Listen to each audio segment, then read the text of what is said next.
the book of Daniel, chapter 10. I'm going to preface it because I know it's going to start talking about different kings. So I had to look some stuff up on Google, and I don't know if it's true, but this is what I know right now. Maybe. So he's going to start talking about Darius and Cyrus. Now, the order we can find from Daniel itself is Ahasuerus is the father of Darius. But when you look in the king's list of Persia, there's like a Darius and another Cyrus, and then a Xerxes, and then another Darius and a Cyrus, and then another Artaxerxes, and then like another Darius and a Cyrus. And I'm not sure about all that, but it goes Ahasuerus, and this is definitely the same king that was with Esther, Queen Esther. So that is really exciting. But after him, his son is Darius. And all of these people, and then after him is Cyrus. And one of the confusing things is maybe Ahasuerus is also called Artaxerxes, or Xerxes himself. And then there's a bunch of people called Xerxes and Artaxerxes in the king's list too. So that leads you to going, okay, how many kings was Daniel with? Did he serve, right? On this earth, right? Okay, because he only served one king, right? Okay, but this is the order. It goes Nebuchadnezzar, right? We know he went there when he was young. He's like 13 or 14, right? The second person is somebody named Evil Merodach. And I don't know if we won't hear about him until Hebrews, but this is the actual legitimate heir of Nebuchadnezzar. And we don't hear about him in Daniel because there are no visions about him, it says. But that's a really scary name, right? And in Arabic, they're like, he's called Avil Marduk, right? And Merodach means death and slaughter, right? And then what's interesting is, okay, this is why, I don't know why this is where the confusion, a lot of it sets in. And I think it should be just super easy to study. But it's after evil Merodach comes Belshazzar, right? He's the one that died the same night that he met Daniel, not the next day. He's the one with the writing on the wall, who was drinking out of all the tabernacle golden vessels with his friends, living it up. But his name, it says, then after him was Nergal-Sarezer. And when you watch this, I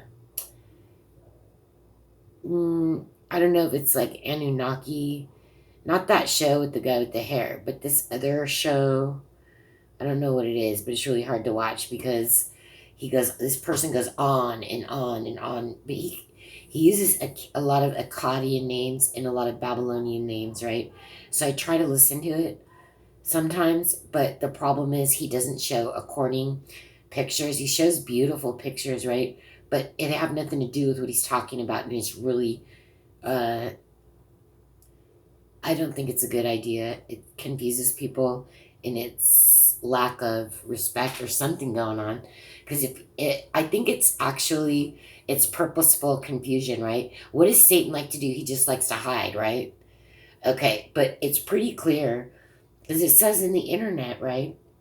And I know that's not everything. Okay, let me get back to these 5 kings. Daniel served Nebuchadnezzar first. Evil Merodach, right? That's what they call him later in the Bible somewhere. I don't think we've come across it yet. Because I don't think it's going to do it in Daniel. I think it might be in Hebrews. But he's the legitimate heir. He's the son. This guy, Belshazzar, is actually the son of a guy named Nabonidus. I don't know why he got in there. But he's not even the actual son of Nebuchadnezzar, it says. But who knows who's telling the truth and why that would have been lied about. But after that, this is who took over Babylon: Darius and then Cyrus. So their king's list, it goes Ahasuerus, Darius, Cyrus, according to the Bible. Okay, let's just start reading. Because it's going to start, and I don't want to get into a whole world of confusion. And it might take me a while to even remember all this, because it's kind of confusing. But I have to start somewhere, because I'm not going into this blind.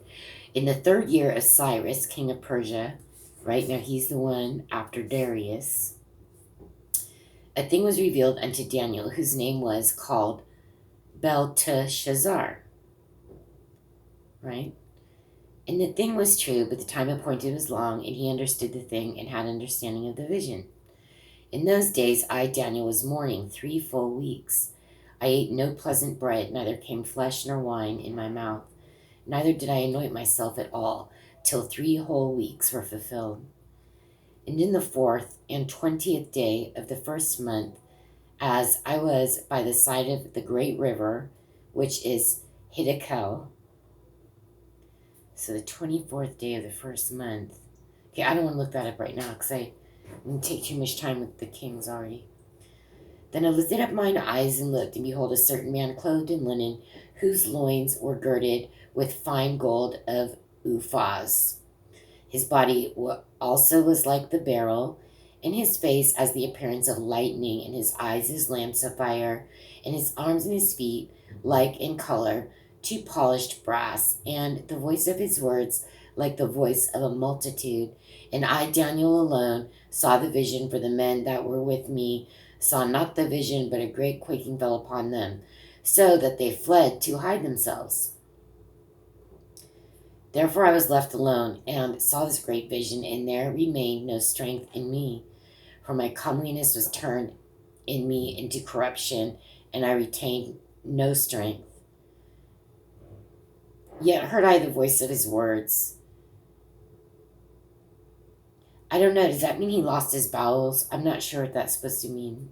My comeliness was turned in me in corruption. He was just frightened to death, I think.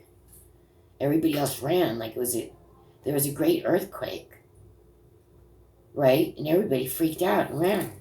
It's a normal thing to do. So he's just alone, right? He's like, uh-oh, what is this about? Who knows? Okay, yet heard I the voice of his words, and when I heard the voice of his words, then was I in a deep sleep on my face, and my face toward the ground. And behold, an hand touched me, which set me upon my knees and upon the palms of my hands. And he said unto me, O Daniel, a man greatly beloved, understand the words that I speak unto thee, and stand upright, for unto thee am I now sent. And when he had spoken this word unto me, I stood trembling.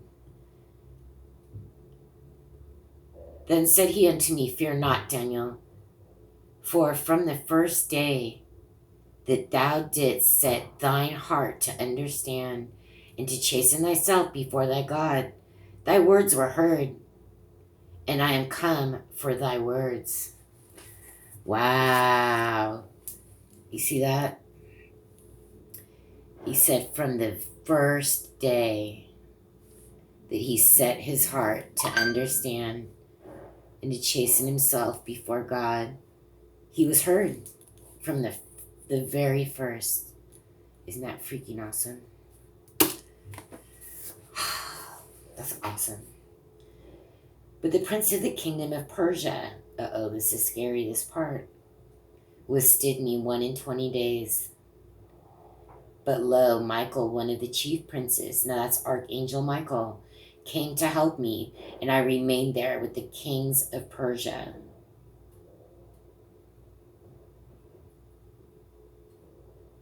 Is this Gabriel talking to him again? Now I am come to make thee understand okay, so do you see what happened?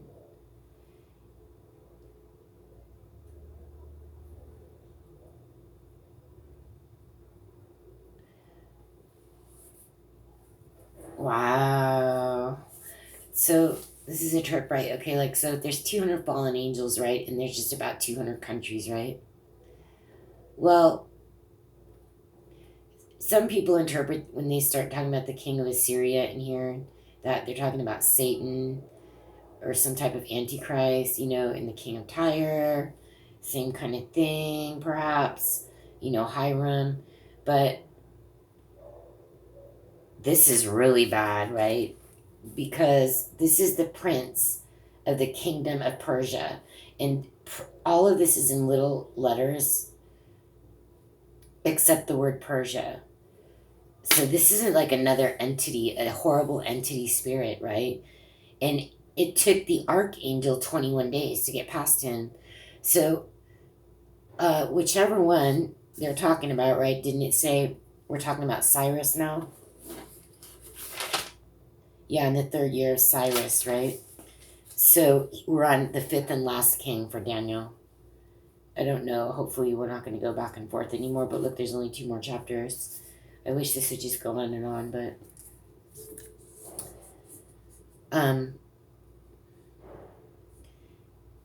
he's in his 2nd king of Persia. He's under his service, right? Under their service, more or less. I mean, they're treating him pretty good, I'm sure, because he's the only one that can ever tell them anything that nobody else can tell them. All of them. Except we don't know about this evil Merodach. Something going on there. And I don't know, remember right now about Darius's, what it was about Darius. But here we have Cyrus. But it doesn't seem to be about Cyrus, but he's asking, for help and stuff. Probably for, Israel, obviously. And so it's just one. It's verse 13. But the prince of the kingdom of Persia withstood me 21 days. But lo, Michael, one of the chief princes, came to help me, and I remained there with the kings of Persia. So it's like, even though this Cyrus is good and he's helping, he's the one that helped rebuild. Back in Chronicles, I looked that up, right? I've been through that, and it escaped me. There's so many names, right? And then it's hard to do the timeline when you're not sure about people's names, and it skips from names to names. But that's just me. I praise God for this internet because I feel that I have even attempted to read this before now. I really have a lot of trouble. Even with the Strong's Concordance. And then anyway, that's just one. I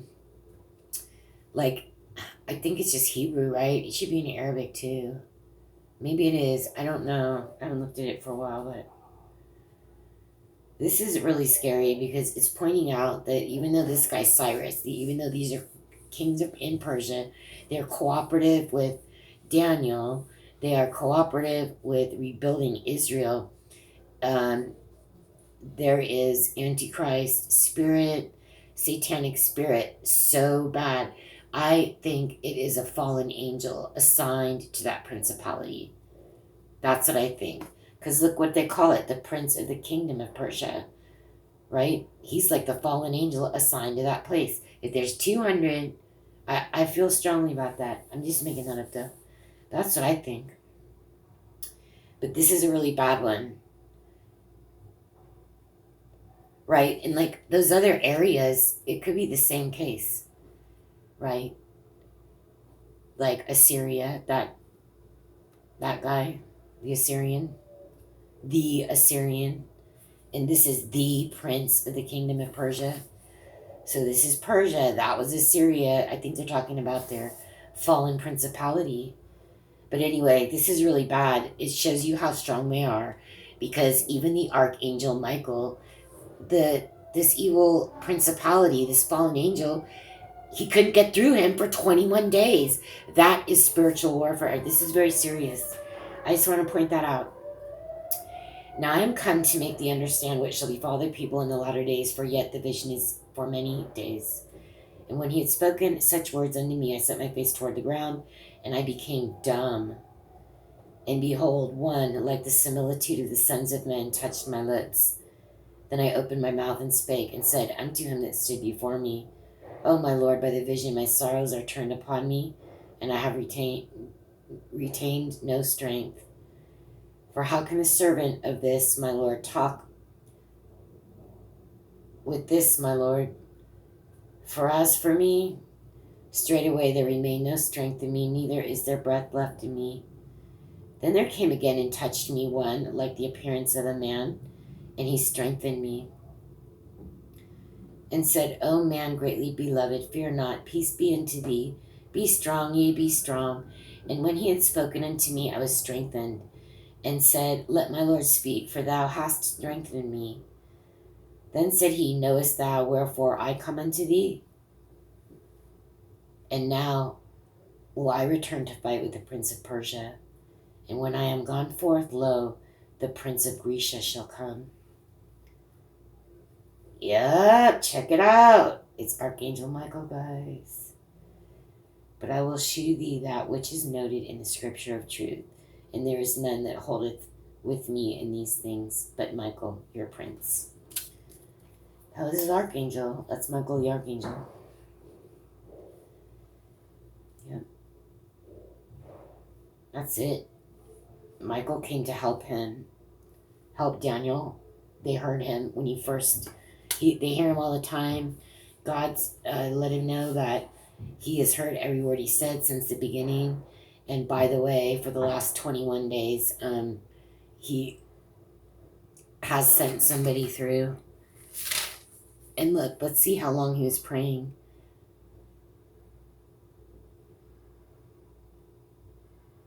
Three weeks. That's 21 days, right? Okay. They don't mean that. Okay, this is very specific. I was wrong. They don't mean this. God always heard him. That he always heard him when he was a kid, like immediately. I mean, yeah, I'm sure he did. But this is very specific because in the beginning they're talking about 3 full weeks. He was mourning 3 full weeks. And right immediately when he went to pray, because he's such a good prayer and he's got like a lot of prayer points like added up and stuff. Well,